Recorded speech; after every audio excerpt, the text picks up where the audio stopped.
Hello, everyone. Welcome back to another terrifying Halloween special. Tonight, we're diving deep into the dark heart of Gotham City, where monsters walk the streets, vampires rise from the shadows, and ancient evils return to life. But before we begin, don't forget to hit that like button, subscribe to the channel, and turn on the notification bell, so you never miss any of our scary Halloween specials and dark story videos. All right, let's get started. Gotham City Monsters, Volume 1. After the cataclysmic events of Dark Nights, Metal, when the gates of the dark multiverse were ripped open and nightmares poured into reality, Gotham City was never the same again. Madness had seeped into its very foundation. The city that once glimmered with the restless energy of life now trembled beneath the weight of fear and ruin. Broken buildings stood like jagged tombstones against the night sky, and the echo of fallen gods and forgotten monsters haunted every corner. Among the ruins of a once thriving district, a place destroyed by the monstrous experiments of Dr. Hugo Strange, a new territory arose. It was not on any map, not governed by law or logic. The lost and the damned gathered there, seeking a place where they would not be hunted or hated. They called it Monster Town, a cursed fragment of Gotham where creatures of the night could walk freely in the open. But beneath its decaying streets, something darker was stirring. A new horror, waiting to bring Gotham to its knees. In the suffocating stillness of Monster Town, deep into the late hours of the night, silence swallowed everything. At the far end of the street, hidden in the fog and shadow, stood an old Gotham church, its stained glass windows cracked, its bell tower half collapsed. All seemed calm on the surface, but beneath the church, in the dripping tunnels of the old sewer system, something terrible was happening. Down there, Andrew Bennett, the ancient vampire king, fought a brutal battle against a violent vampire sect. The stone walls were slick with blood, echoing with the shrieks of the undead. The sect's dark ceremony, a human sacrifice meant to summon greater power, had been interrupted by Bennett himself. Furious, the cult of vampires lunged at him with feral rage.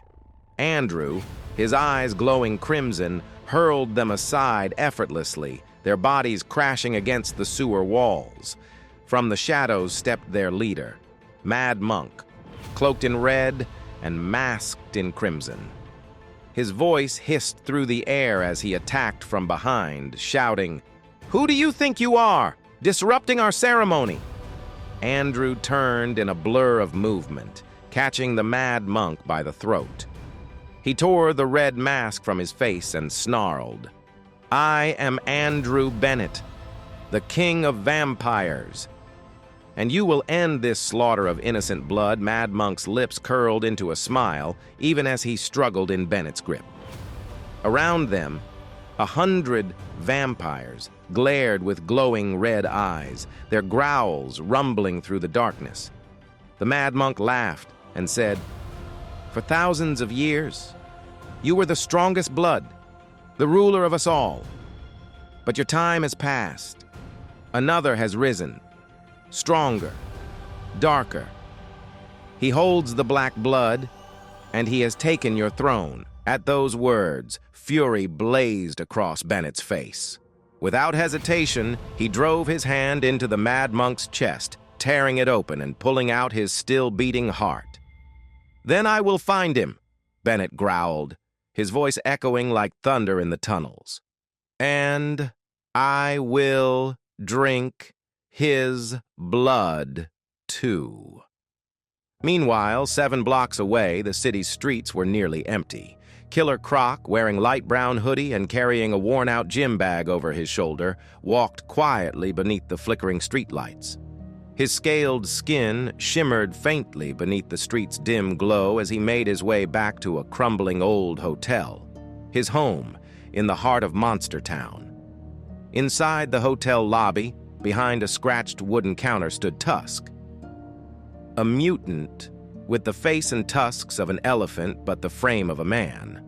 Once an enemy of Batman, he now worked as the hotel's weary receptionist. When Croc entered, Tusk greeted him with a tired smile. "Hey, buddy. How was your day?" Killer Croc sighed deeply, his voice low and rough. "Same as always. I went looking for work, but nobody will take me. They look at me and see a monster." Tusk nodded, understanding. "I know what that's like. It took me years to find this job. You'll get there too. Just need time to build something new for yourself." He reached into his pocket and pulled out 2 opera tickets, smiling awkwardly. "What do you say? Let's go to the opera tonight. Might be good for you. Something different." Croc turned away, trudging toward the stairwell. "Thanks, but I need to sleep early. I've got a job interview tomorrow." His heavy footsteps faded as he disappeared into the dark hallway above. Elsewhere in Monster Town, chaos broke out inside a small, dimly lit bar. The air was thick with smoke and fear as people screamed and fled through shattered doors. At the center of the mayhem sat Frankenstein, the legendary creature himself, massive and grim, seated behind the bar counter. His hand gripped the throat of a struggling hybrid, a half-human, half-bull mutant. The mutant gasped, barely able to speak. "Why are you doing this?" Frankenstein's voice was deep, steady, and merciless. "You were the final experiment of the Shadow Organization before it fell. You carry a disease, a hybrid plague that could spread to humans. I must destroy you before you destroy them." Rage flared in the mutant's eyes. With a violent roar, he punched Frankenstein across the face, sending the creature sprawling to the ground. "I'll destroy you, and every human you ever tried to protect."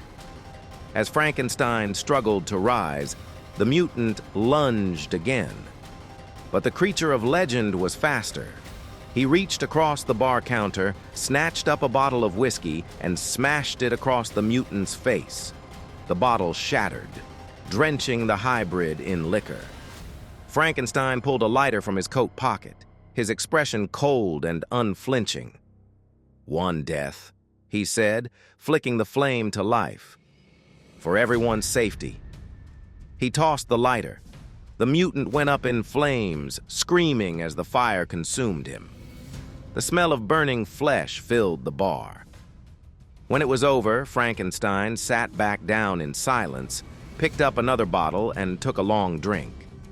Then, something caught his attention. Through the cracked window, he saw a shadow moving outside in the street.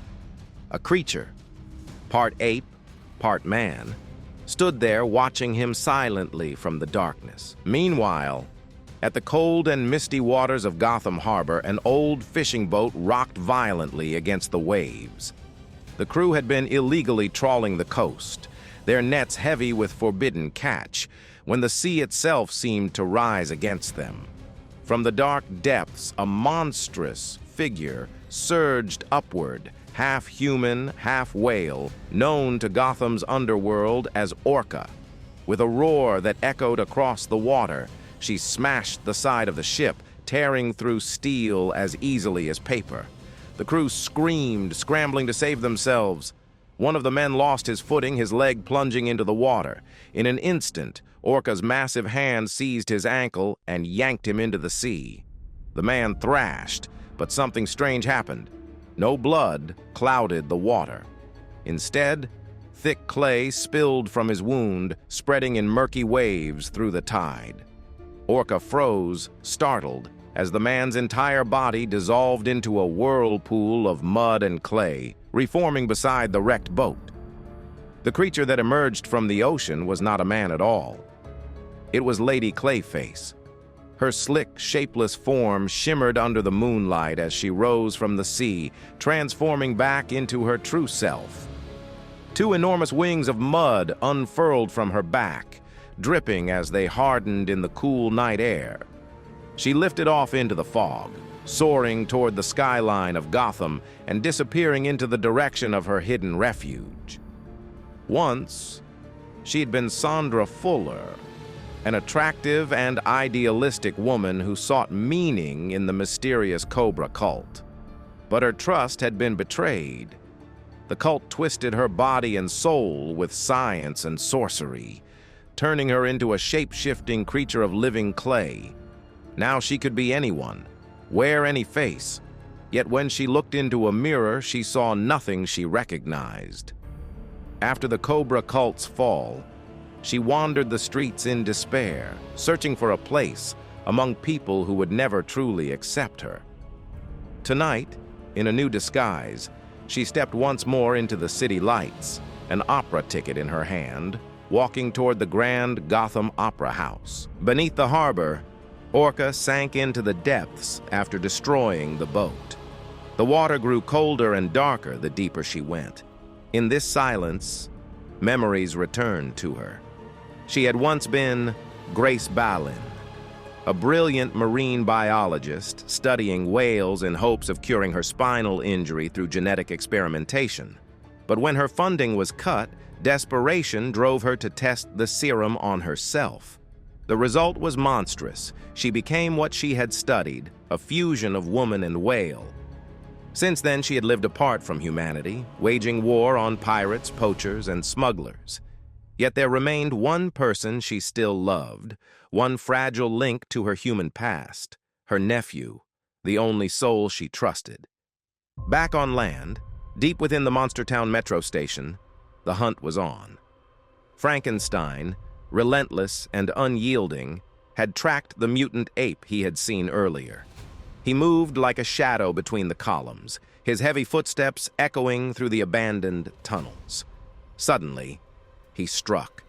The concrete shook as he slammed the creature into a pillar, lifted him high, and threw him hard against the wall. Frankenstein grabbed the mutant by the throat, drawing his gun and pressing it against the creature's skull. "You think I wouldn't know you work for Mr. Melmoth?" Frankenstein growled. "How could he come back?" "I killed him, sent him to another dimension." The mutant bared his teeth, smirking even through the pain. "You fool," he rasped. "Your father will never die. He will return." Soon Frankenstein's grip tightened. "How? How will he come back?" The mutant struggled to breathe, his voice breaking under the pressure. "At tonight's opera, the souls of every audience member will be taken, offered to Mr. Melmoth. He will be reborn and return to this world." Frankenstein's expression turned grim. "I don't have a soul to give to anyone." Without hesitation, he pulled the trigger. The echo of the gunshot rang through the station as the mutant fell lifeless to the ground. Frankenstein holstered his weapon and turned toward the direction of the opera building.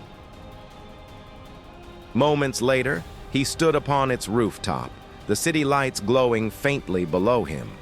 Inside, the opera had begun, a haunting melody filling the grand hall. Beneath the stage, Mr. Melmoth's mercenary mutants, the ape-like servants, worked in secret, brewing a massive cauldron of glowing elixir, a magical potion of resurrection. Frankenstein stood at the edge of the roof, scanning the horizon, and called into the night. "Show yourself, Mr. Melmoth. I'm waiting for you." But another voice answered from behind. "So his name is Mr. Melmoth." Frankenstein turned and saw Andrew Bennett stepping out from the shadows. The Vampire King's eyes glimmered faintly under the moonlight. "It's been a long time, Frankenstein," said Bennett. Frankenstein approached him, sword strapped to his back. "What are you doing here?" "The vampire clans no longer obey me," Bennett replied. "Someone with stronger blood has appeared. I must find him and drink his blood to reclaim my throne." Frankenstein turned toward the city, the wind whipping his coat. "You can't kill him," he said quietly. "He's no ordinary being. He's an immortal wizard, a legend older than death." Andrew Bennett's gaze hardened. "I have lived for thousands of years," he said. "I have slain creatures no mortal could imagine and fed on their power. There is no such thing as eternal life before me." Frankenstein turned back, his expression darkening. In one swift motion, he drew his sword and swung it in a deadly arc. The blade sliced cleanly through Bennett's waist, cutting him in half. "I swore that when Mr. Melmoth returned," Frankenstein said coldly, "I would kill him. You'll only slow me down." Below, chaos erupted. The mutant apes carried the completed elixir onto the opera stage. Their leader snapped his fingers, and instantly, the souls of every audience member began to rise, glowing wisps of light drawn toward the cauldron. One by one, the people fell dead in their seats as their souls were devoured. The potion blazed to life, and a deafening explosion shattered the ceiling. Blue fire tore through the night sky, lighting all of Gotham in eerie brilliance. Frankenstein braced himself on the rooftop, eyes wide with horror. Through the gaping hole below, he saw the nightmare taking form. Mr. Melmoth, emerging from the cauldron, surrounded by swirling green smoke and the screams of the dying. His power surged through the opera house, his rebirth complete. To be continued. Thanks for watching, everyone. We hope you enjoyed this terrifying Halloween story from the dark corners of Gotham City monsters. If you loved the chills, the monsters, and the madness, make sure to hit that like button and subscribe to the channel. It really helps us bring you more haunting stories just like this one. Tell us in the comments what you thought about tonight's episode. Who was your favorite creature? And what do you think will happen next in Monster Town? Stay spooky, stay safe, and we'll see you soon in the next dark adventure.